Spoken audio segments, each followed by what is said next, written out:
এওঁলোকে কি জেহাদীবিলাকে কি কি কৰিব খুজিছে যে হিন্দু হত্যাযজ্ঞ চলাবৰ কাৰণে তেওঁলোকে এটা ষড়যন্ত্ৰ কৰিছে নেকি?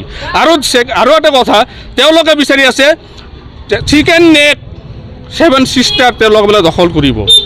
আৰু এইখিনিয়ে বাংলাদেশৰ অকাত নাই যে এই যে আজি যে বাংলাদেশ যে স্বাধীন হৈছিল 1971 চনত যে বাংলাদেশ স্বাধীন হৈছিল, কাৰ কাৰণে হৈছিল?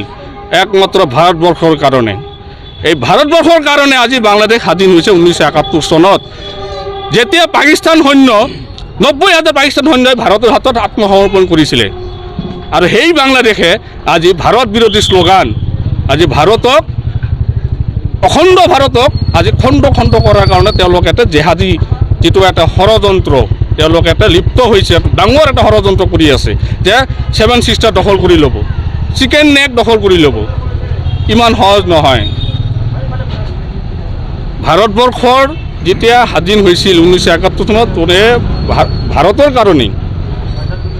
আজি সেই আমি মাননীয় ভাৰতৰ ৰাষ্ট্ৰপ্ৰধান মাননীয় নৰেন্দ্ৰ মোদী ডাঙৰীয়াক তথা আমাৰ অসমৰ মাননীয় মুখ্যমন্ত্ৰী সন্মানীয় হিমন্ত বিশ্ব শৰ্মা মহোদয়ক আমি আমাৰ বিশ্ব হিন্দু পৰিষদৰ তৰফৰ পৰা তথা আমি সমগ্ৰ হিন্দু সমাজ আমি এটা আহ্বান জনাওঁ যে আজি সংবাদ মাধ্যমৰ জৰিয়তে আমি এটা আহ্বান জনাওঁ আমাৰ বৃহত্তৰ হিন্দু সমাজৰ স্বাৰ্থৰ কাৰণে, আমাৰ দেশৰ স্বাৰ্থৰ কাৰণে, অসমবাসীৰ স্বাৰ্থৰ কাৰণে।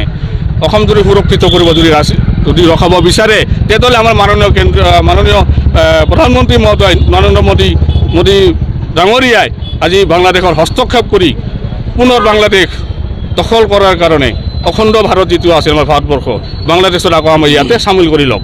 জয় জয় শ্ৰী